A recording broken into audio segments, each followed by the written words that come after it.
Vocês sabem, eu não sou religioso, eu não sou evangélico, mas os religiosos praticantes, com uma simples frase, meu corpo é a casa do Espírito Santo, fez com que as pessoas tomassem banho. Você não vê o crente, às vezes, de terninho, cabelinho cortado, com a unha cortada? Esse é um mecanismo de autoestima, de recuperação da autoestima. Aí, uma igreja coloca um deputado no PFL e se elege com votos da igreja. Ele responde ao PFL ou à igreja?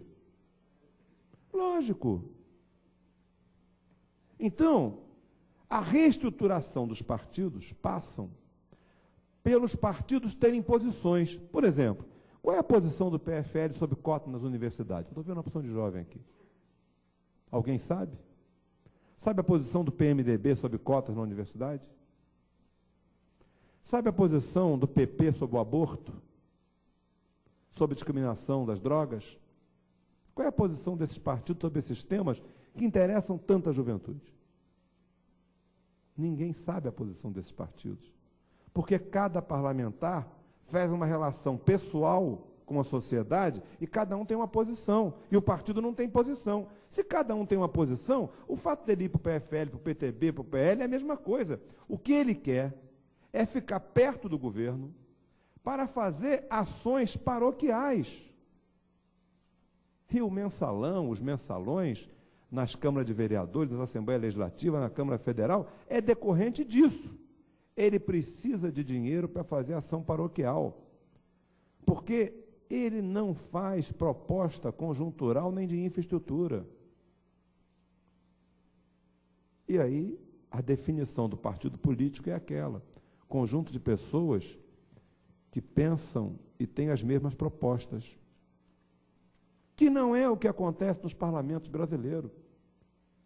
Nós, em 1988, tinham 4.180 cidades.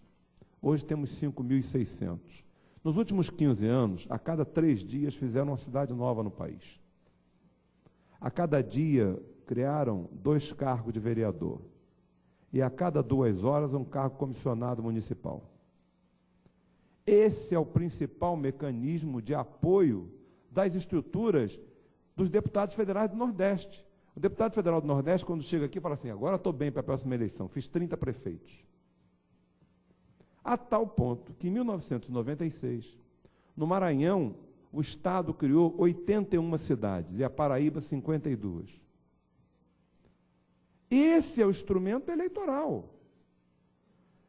Ou alguém acha que esse deputado, e aqui não tem uma crítica individual a ninguém, vem aqui discutir reforma da Previdência, vem aqui discutir ALCA, vem aqui discutir relações internacionais? Ele não foi eleito para isso. A eleição dele não se deve a essas questões. A eleição dele está paroquializada. E a responsabilidade disso foi que nos últimos 40 anos os investimentos sociais no Brasil são ridículos.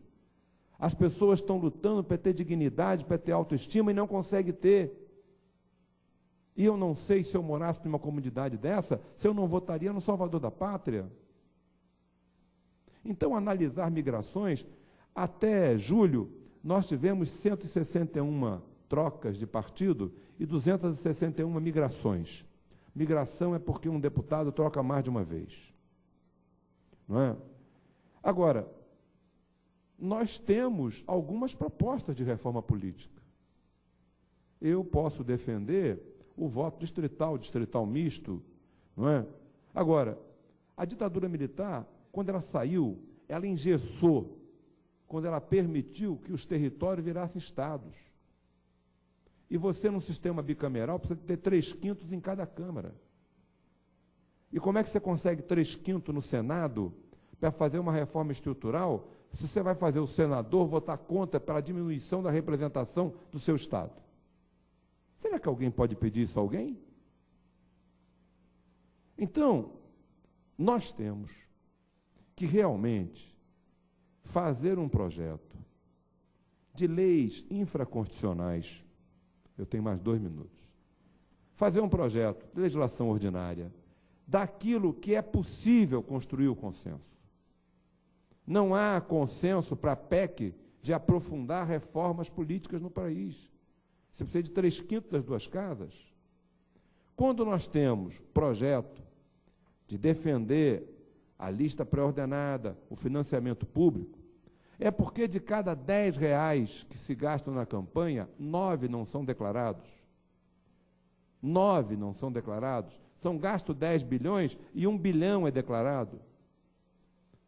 Esse dado está disponibilizado. Nós temos aqui uma das secretárias da Comissão de Reforma Política que eu tive a honra de presidir, que foi aprofundado. Quando esses dados chegaram na comissão, nem eu acreditava que 90% do dinheiro gasto em campanha não é declarado. Não é questão de ser caixa 2, as pessoas estão misturando caixa 2 com dinheiro não declarado. E quando você analisa os financiadores, eles mudam de acordo com as eleições e não declaram. Não há empresa de lixo que declare ser financiadora de eleição de vereador nem prefeito, porque eles correm o risco de serem denunciados. Mas quando você manda fazer uma pesquisa, são os principais financiadores. Não há empresa de ônibus que declare financiar candidato nenhum. Vê se você vê empresa de ônibus financiar qualquer candidato municipal. Ela não aparece. Agora, as empresas de lixo, de iluminação de ônibus, são responsáveis por 70% a 80% do financiamento das eleições municipais. Mas elas não aparecem. Então não adianta, vamos fiscalizar. Como? Se você não criar um mecanismo de diminuir a quantidade de candidaturas, o Brasil, na eleição de 2004, Maneco, teve 346 mil candidatos a vereador. Se cada um tivesse 30 notas fiscais, seria 11 milhões de notas fiscais. Duvido que algum tribunal, municipal, regional, qualquer um tem condição de fiscalizar isso. Ou você vai diminuir a oferta de candidatos, você diminui a oferta com o partido representando o pensamento. Quer dizer, o Partido da Frente Liberal vai assumir que é a favor da pena de morte. O Partido Socialista Brasileiro, que eu faço parte, vai ser contra, mas vai ter posição. E as pessoas vão escolher as posições partidárias e não o voto individual, que é abstrato. Você vota em um candidato, elege o outro, ele leva todos os seus votos para o outro, que normalmente não é o que você está pensando. Então nós temos que acabar com essa esquizofrenia de dizer que o eleitor na lista aberta escolhe o seu candidato. Não é verdade. Ele escolhe o seu candidato, mas não escolhe quem é eleito. Segundo, o financiamento é público. Os 10 bilhões gastos é dinheiro público. O que nós estamos defendendo é o dinheiro público transparente. E quando você diminui o número de candidaturas, você vai ter, no máximo, 10, 12 candidaturas por município, que é muito mais fácil de ser fiscalizado do que ter 500, 600. A média que cada vereador declarou em 2004 é de R$1.000. Alguém acredita nisso?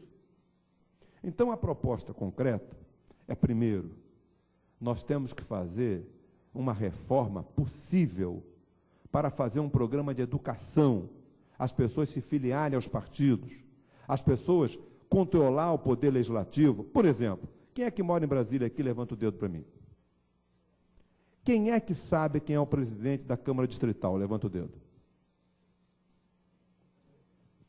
Esse é um exemplo. Esse é um exemplo. Nós falamos que menos de 4 ou 5% que levantaram o dedo, levantaram na segunda pergunta. E esse homem controla o preço da passagem, fiscaliza a saúde, fiscaliza a educação, e as pessoas não sabem o nome. Gente, é fundamental recuperar a autoestima, fazer com que os governos não só prometam investimento no social, mas façam o homem ser independente. E sem investimento no social, a pessoa não será independente. A reforma dos partidos políticos passa pela recuperação da autoestima do brasileiro. Muito obrigado.